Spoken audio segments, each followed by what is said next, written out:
오늘 하나님께서 우리에게 주신 은혜의 말씀은 마태복음 3장입니다.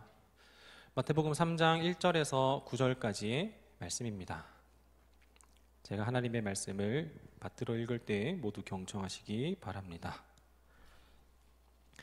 그때 세례 요한이 이르러 유대 광야에서 전파하여 말하되 회개하라 천국이 가까이 왔느니라 하였으니 그는 선지자 이사야를 통하여 말씀하신 자라. 일렀으되 광야에 외치는 자의 소리가 있어 이르되 너희는 주의 길을 준비하라 그가 오실 길을 곧게 하라 하였느니라. 이 요한은 낙타 털옷을 입고 허리에 가죽띠를 띠고 음식은 메뚜기와 석청이었더라.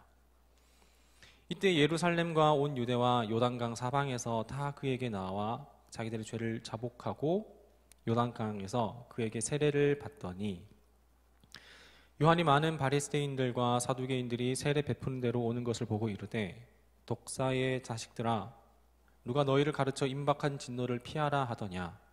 그러므로 회개에 합당한 열매를 맺고 속으로 아브라함이 우리 조상이라고 생각하지 말라. 내가 너에게 이르노니 하나님이 능히 이 돌들로도 아브라함의 자손이 되게 하시리라. 아멘. 남자와 여자가 카페에서 마주 앉고 있습니다. 그 마주 앉은 분위기를 보니까 그냥 서로 뭐 동기나 아니면 친구 사이 같지는 않아 보이고 아마도 연인의 분위기가 그렇게 납니다. 그런데 분위기가 이상합니다. 한 사람은 계속해서 앞에 사람을 두고서 휴대폰만 보고 휴대폰만 계속 만지작거립니다.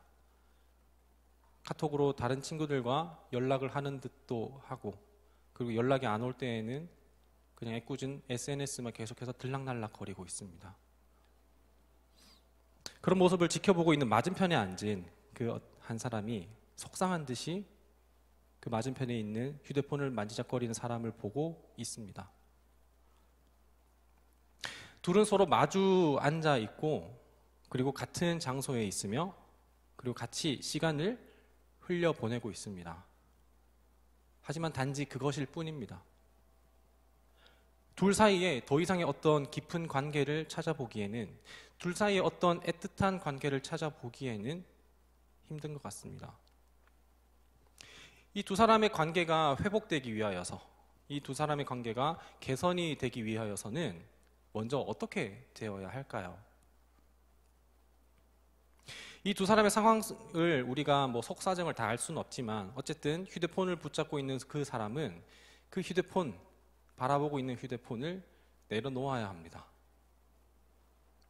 하지만 이 휴대폰을 내려놓는 행위 자체만으로는 이 두 사람의 관계를 근본적으로 해결할 수는 없습니다. 휴대폰을 내려놓은 이후에 무언가를 더 해야 합니다. 제가 방금 한 이야기는 제가 인트로, 예화로 그냥 지어낸 이야기일 뿐이지만 이런 모습들은 심심치 않게 우리 주변에서 혹은 우리 모습 사이에서 찾아볼 수가 있습니다. 그리고 이러한 관계는 마치 하나님과 우리 사이의 관계를 보여주는 것이기도 합니다. 그리고 그 시간이 이 예배 시간이 되기도 합니다. 오늘 본문은 세례 요한이 유대 광야에서 외치는 이야기로 시작을 합니다. 그 첫 마디는 이렇습니다. 회개하라 천국이 가까이 왔느니라.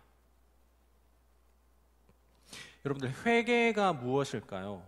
회개. 하나님께 제가 이제 여러분 이제 하나님께 회개 기도합시다, 회개합시다 라고 이렇게 얘기를 했을 때 여러분들이 회개해야겠다 하고 눈을 감고 기도할 때 어떤 기도를 하시는지를 한번 생각해 보시면 좋을 것 같아요. 하나님, 잘못했습니다. 제가 한 주간도 하나님 말씀 안 듣고 살았습니다. 용서해 주세요. 다시는 안 그럴게요. 죄송합니다. 용서해 주세요. 잘못했습니다. 안 그러게 해주세요. 이 정도 기도하면 양반일까요? 자기가 뭘 잘못했는지도 모른 채 그냥 하나님 잘못했습니다. 용서해 주세요. 자기가 무엇을 잘못했는지 알지는 못해요. 그러나 잘못했습니다.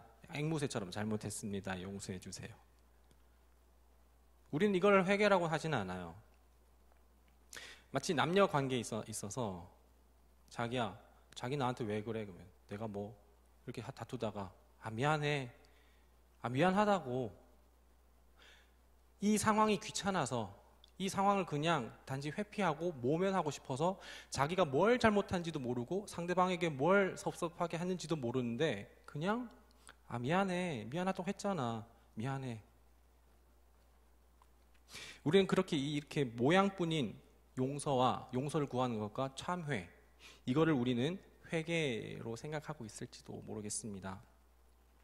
나의 잘못을 인지하고 나서, 그리고 깨닫고 나서, 그 깨닫고 난 다음에 그 행위를 멈추고 더 나아가서 이제 그 행위를 이제 더 이상 하지 않는 것, 여기까지도 회개라고 생각할 수 있습니다. 하지만 오늘 본문에서 말하는 그 성경 전체에서 말하는 이 회개는 이 정도 선에서는 끝나지 않습니다. 이 정도로 회개라고 말하지 않습니다. 말씀을 묵상할 때 조금 더 입체적으로 읽기 위하여서 저는 이제 개역개정 성경뿐만 아니라 다른 번역본이라든지 그런 것들을 대조하면서 읽어보고 있습니다. 그렇게 묵상할 때 많은 도움도 얻을 수 있고 또 그 묵상의 깊이를 더욱더 풍성하게 할 수가 있습니다. 여러분들도 여러 가지 번역본을 가지고 묵상하기를 추천을 드리는데요. 영어 성경 NLT 버전의 성경에 보니까 우리나라 말로 회개하라라는 이 네 글자를 어떻게 표현하고 있냐면 Repent of your sin and turn to God. 우리의 죄를 뉘우치는 repent. 이것뿐만 아니라 and가 중요합니다. 그리고 turn to God. 하나님께로 돌아가는 것까지가 회개라고 여기서 이렇게 표현을 하고 있어요. 하지만 우리는 repent of my sin, 그냥 우리의 잘못만 그냥 뉘우치는 정도로만 하는 회개가 허다합니다. 때로는 제대로 된 repent, 이것도 없을 때도 있어요. 성경에서 말하는 회개는 repent of your sin에서 끝나지 않고 and turn to God 까지 이어져야 함을 이야기하고 있습니다. 누가복음 15장에서는 세 가지 비유에 대해서 나오고 있습니다. 뭐가 나오냐면 첫 번째는 잃어버린 양 비유입니다. 100마리 양 중에 한 마리 양을 잃어버리면 뭐 그거 있죠.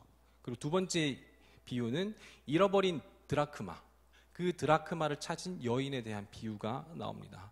그리고 마지막 세 번째 비유에는 잃어버린 아들을 되찾는 아버지 비유. 우리는 이거를 익히 탕자 이야기라고 알고 있습니다.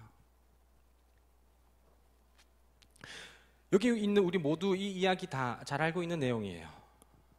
그 중에 이 세 번째 비유, 탕자 이야기, 우리가 잘 알고 있는 그 이야기를 통하여서 회개에 대해서 계속해서 이야기를 이어나가고자 하겠습니다. 우선 누가복음 15장 12절과 13절을 함께 읽어보도록 하겠습니다.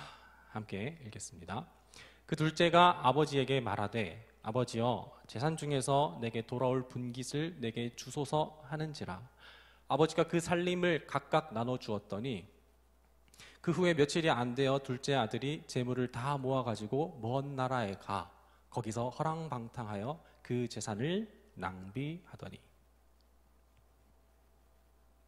이 둘째 녀석이 아버지한테 유산을 요구하는 겁니다. 유산은 뭘까요? 유산은 뭐냐면 용돈이 아닙니다. 아버지께 그때 타서 쓰는 돈이 아니라 아버지가 이 땅에서 없어져서 이제 죽어야만이, 돌아가셔야만이 받을 수 있는 것이 유산이에요.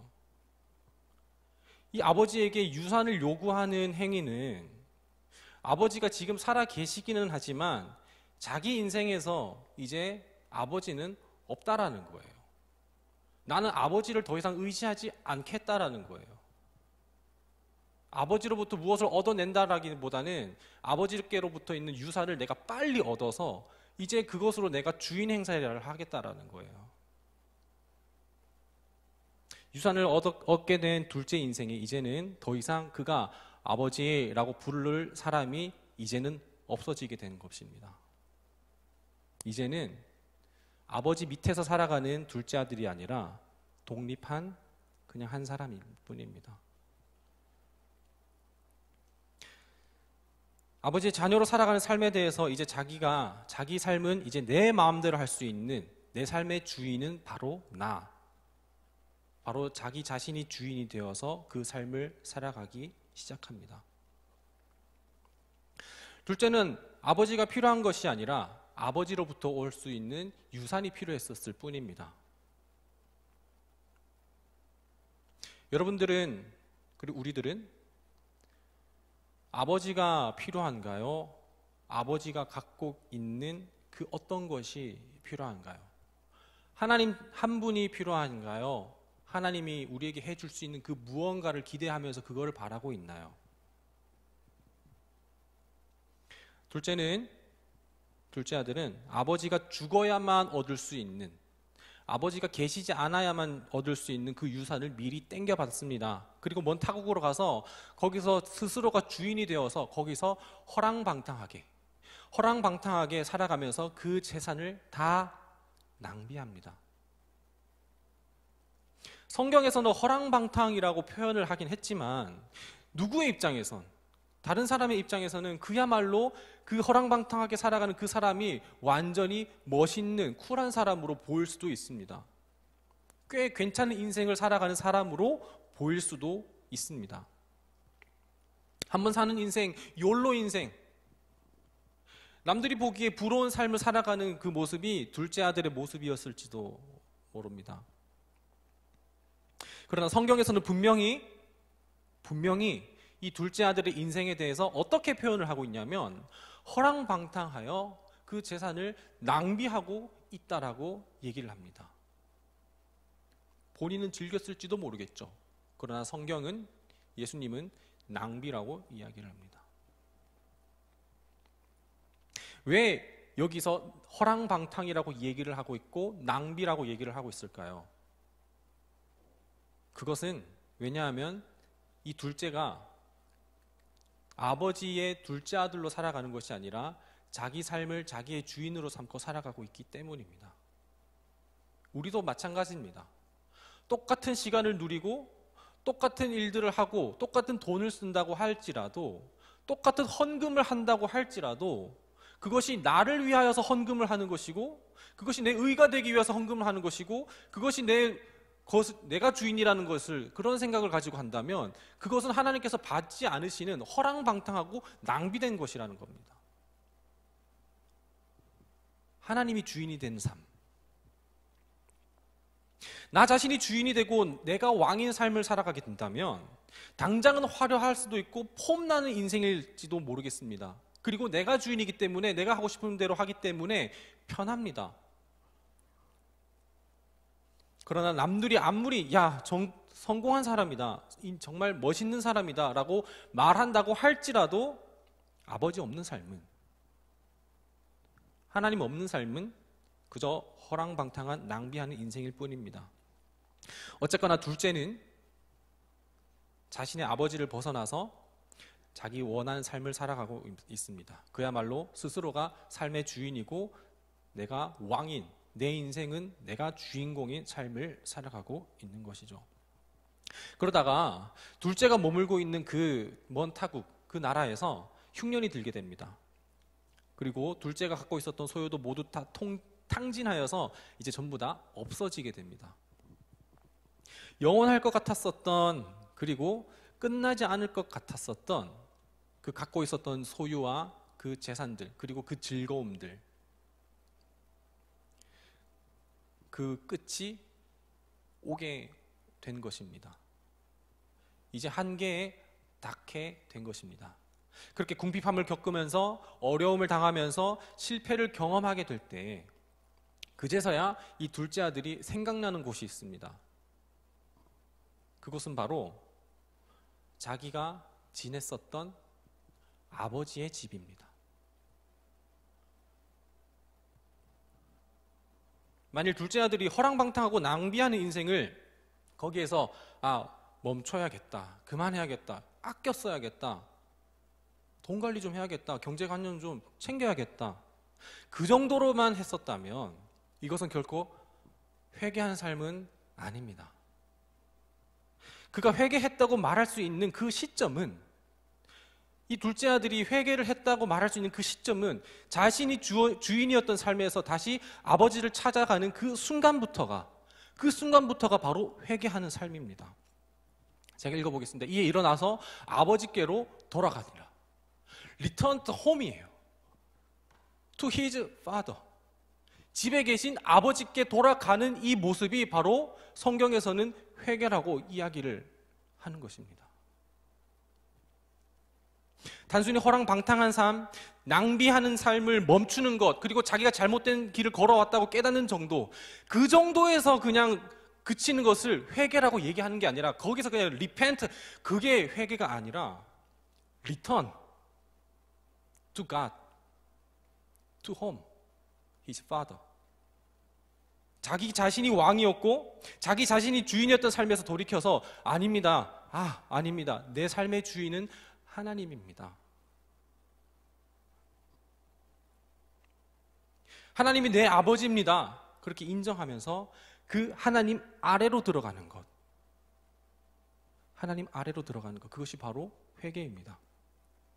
내가 내 인생의 주인이라는 그 값싼 은혜, 내가 더 잘 살 수 있고 내가 더 잘 할 수 있는 그런 값싼 은혜를 우리는 전부 다 벗어나서, 하나님이 아닌 유한하고 썩어질 것들, 거기에서 벗어나서 값비싼 은혜, 그렇게 허랑방탕하게 살아가도, 낭비하는 삶을 살아가도 그럼에도 불구하고 용납하시는 그 하나님, 그 값비싼 은혜 아래에 들어가는 것까지가 바로 회개입니다. 우리의 신앙생활이 여전히 어렵게 느껴지는 이유가 뭘까요? 여러 가지 이유가 있겠지만 여전히 우리 삶은, 내 시간은, 내 돈은, 내 재능은, 내 계획은 하나님이 내 삶에, 하나님이 주인이 되지 않기 때문입니다. 그건 어디까지나 내 손 아래에 있기 때문입니다. 사소한 것부터 큰 것까지 전부 다 내가 판단하고 결정하기 때문에 미스테이크, 실수를 하고 그르치게 되고 신앙생활이 어렵게 되는 겁니다.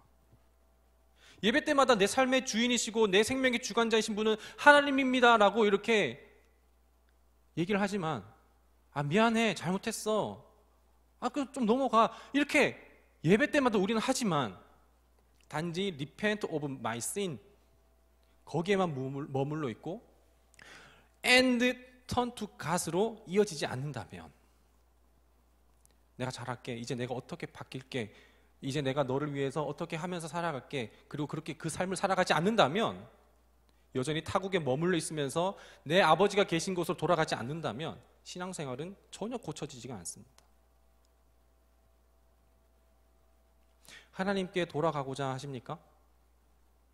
하나님께 돌아가는 것에는 반드시 뒤따르는 요구사항이 존재합니다. 사무엘상에서 나오는 이 시대에 이스라엘 사람들은 하나님을 섬기지만 동시에 하나님도 섬기고 또 다른 것도 섬깁니다. 사무엘상 7장 3절에 상반절 함께 읽도록 하겠습니다. 사무엘이 이스라엘 온 족속에게 말하여 이르되, 만일 너희가 전심으로 여호와께 돌아오려거든 이방신들과 아스타롯을 너희 중에서 제거하고, If you want to return all your heart. 이스라엘 중에는 이방신들이 존재했습니다. 그리고 우리가 읽은 구절은 7장인데 이 4장부터 5장, 6장, 7장까지 보면 하나님의 이름을 내세워서 블레셋과 전투도 하고, 그리고 하나님께 부르짖으면서 살려달라고, 이기게 해달라고 하는 그런 내용들이 나와요. 그래서 이스라엘은 마치 하나님을 의지하는 것처럼 보이지만 동시에 그 이면에는 아스다롯, 다른 이방도 섬기고 있었다라는 거예요. 그 모습을 우리는 본문을 통해서 확인할 수가 있는 겁니다. 오늘 읽은 이야기를 통해서. 이에 사무엘은 이스라엘에게 이렇게 얘기합니다. 너희가 만일 전심으로 하나님께 돌아오려고 한다면, 전심으로 하나님께 돌아오려고 한다면 그렇다면 반드시 수반되는 것은 무엇이냐? 그들이 섬기고 있는, 그들이 하나님도 붙잡고 있고 또 다른 손에 붙잡고 있는 그 아스다롯을, 그것을 제거해라. 그것까지도 제거하고 all your heart, 마음을 다해서 전심으로 하나님께 돌아오지 않는다면, 제거하지 않는다면 그것은 돌아와도 돌아오는 것이 아니다라는 거예요. 전 여친이랑 같이 돌아올 수는 없잖아요. 지금 만나고 있는 이성과 교제하려면 이 사람에게만 집중해야 되지, 그 전에 있었던 같이 만난 사람이랑 같이 올 수 없잖아요. 우리는 지금도 예배하고 있습니다. 신앙생활이라고 하는 종교적인 형식과 모습도 어느 정도 지금 우리 다 갖추고 있습니다. 언뜻 보기엔 우리는 모두 다 하나님을 섬기고 있는 것처럼 보이기도 합니다. 그런데 우리는 하나님뿐만 아니라 우리의 이면에는, 우리 마음속 숨은 곳에는, 안 보이는 곳에는 아스다롯도 있다라는 겁니다. 우리들의 아스다롯은 무엇입니까? 각자 다 갖고 있을 겁니다. 그 각자 갖고 있는 그 아스다롯에 상당한 마음과 생각과 그리고 감정을 우리는 빼앗기고 있습니다.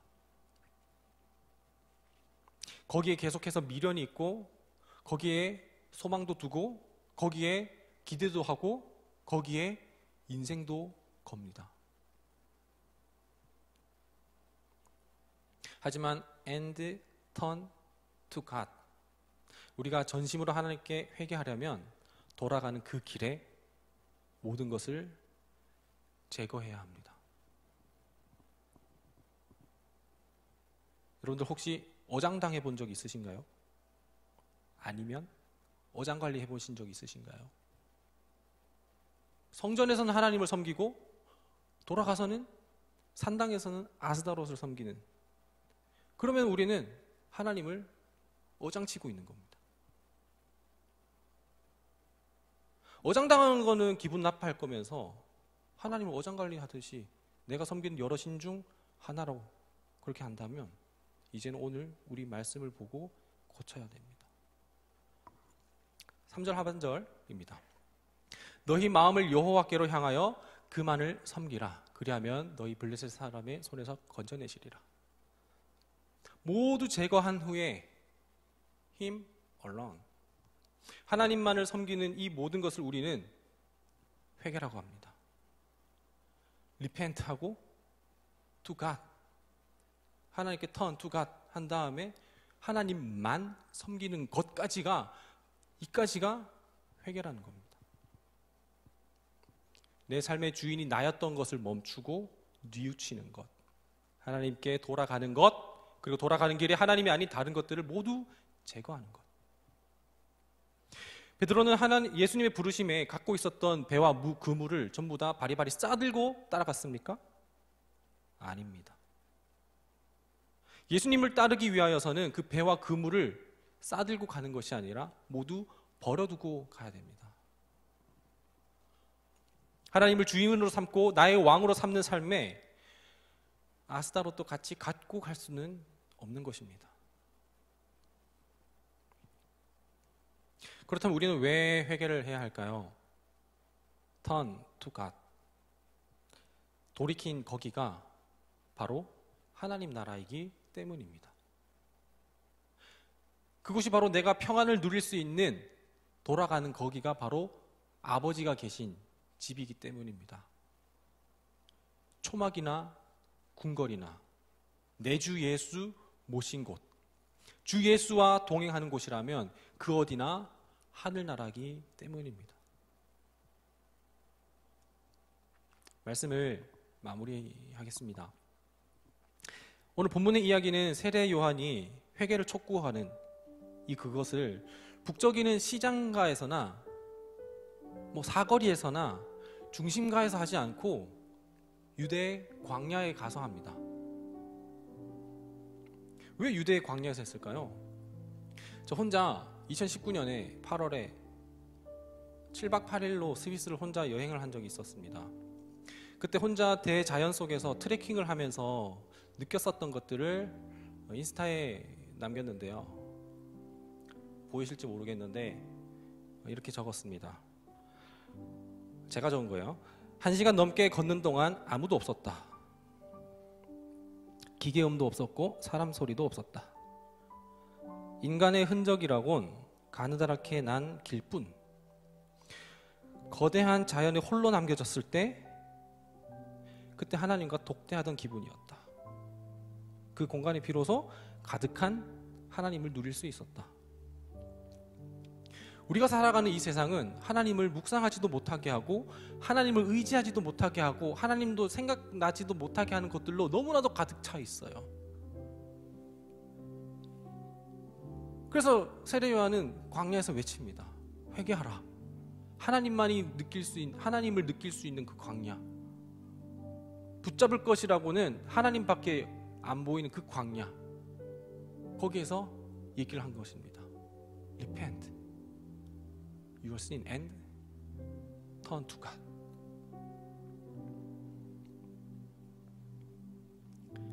아무것도 없는 광야, 그곳에서 하나님을 누리시기 바랍니다. 회개하는 삶은 모든 것들을 다 누리는 삶이 아니라 내가 주인 삼은 모든 것 내려놓고 모든 것들을 제거하고 모든 것들을 비우고 주님 앞에 나아가서 주님만 사랑하는 것입니다. 예수님만 따르는 것입니다. 우리의 신앙이 repent에서 머물러 있지 말고 and turn to God으로 이어지는 신앙이 되기를 소망합니다. 지금 함께 결단 찬양할 때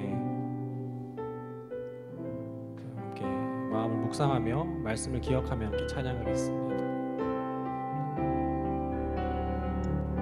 내가 주인 삼은 내가 주인 삼은 모든 건 내려놓고 내 주 대신 주 앞에 나와 내가 사랑했던 모든 건 내려놓고 주님만 사랑해. 우리 처음부터 다시 한번 고백합니다.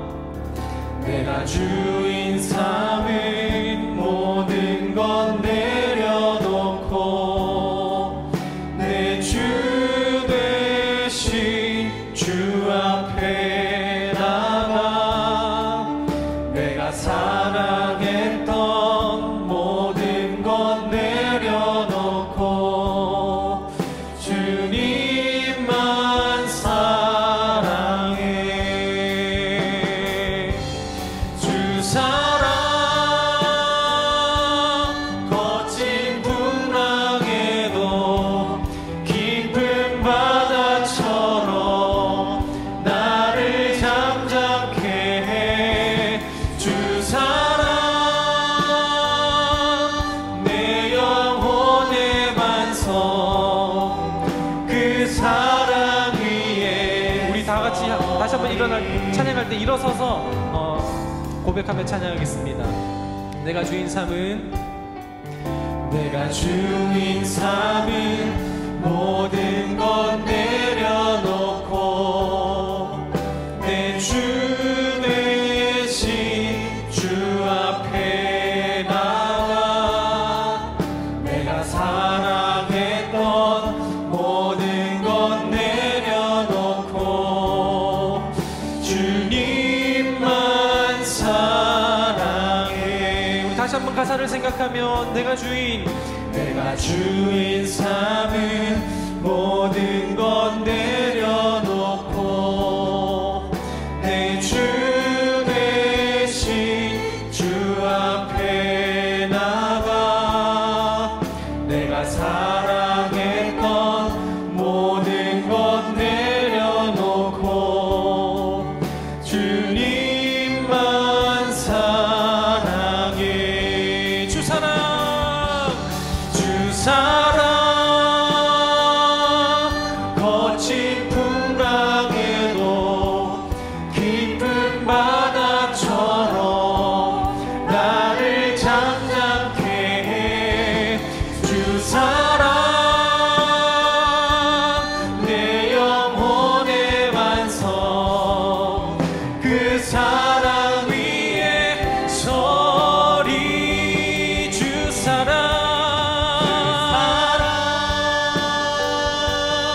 거친 풍랑에도 깊은 바다처럼 나를 잠잠케 해. 주 사랑 내 영혼의 반석, 그 사랑 위에 서리.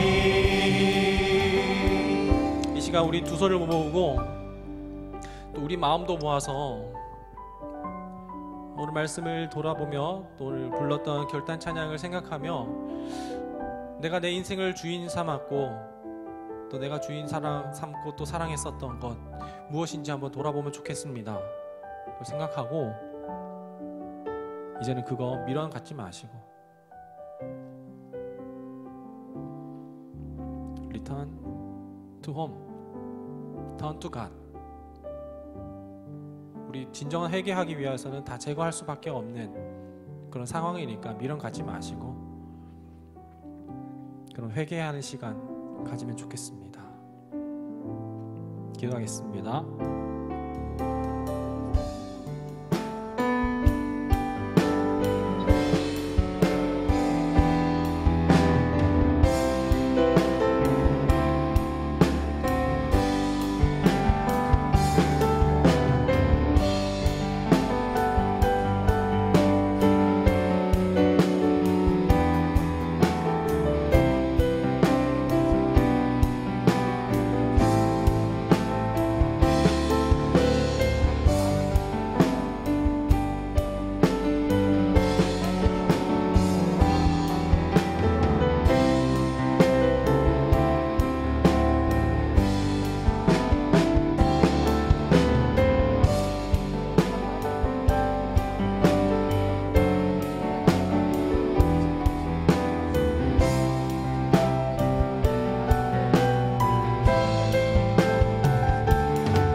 주님, 내가 주인 삼은 모든 것 내려놓고 주 앞에 나아갑니다. 주 앞에 나아갈 때 내가 사랑했었던 아스다롯과 같은 것 다 내려놓고 주님 앞에 나아갔습니다. 주님, 이제 다 내려놓고 주님만 의지하며 나아가기 원하오니 혹시 나에게 없는 것 때문에 나를 요동치게 한다 하더라도 주 사랑으로, 주께서 주시는 믿음으로 우리를 잠잠케 그리고 십자가 하나로 만족해 하는 우리의 신앙생활 되게 하여 주시옵소서. 주 예수 그리스도의 은혜와 하나님의 사랑과 성령님의 교통하심이 내 삶의 주인을 나로 삼아서 살아갔던 그 삶을 돌이키고 뉘우치고 모든 것들을 제거하고 이제 하나님께로 나아가기로 결단하는 여기 모인 모든 예배자들 가운데 지금부터 영원토록 함께 하시기를 간절히 축원하옵나이다. 아멘.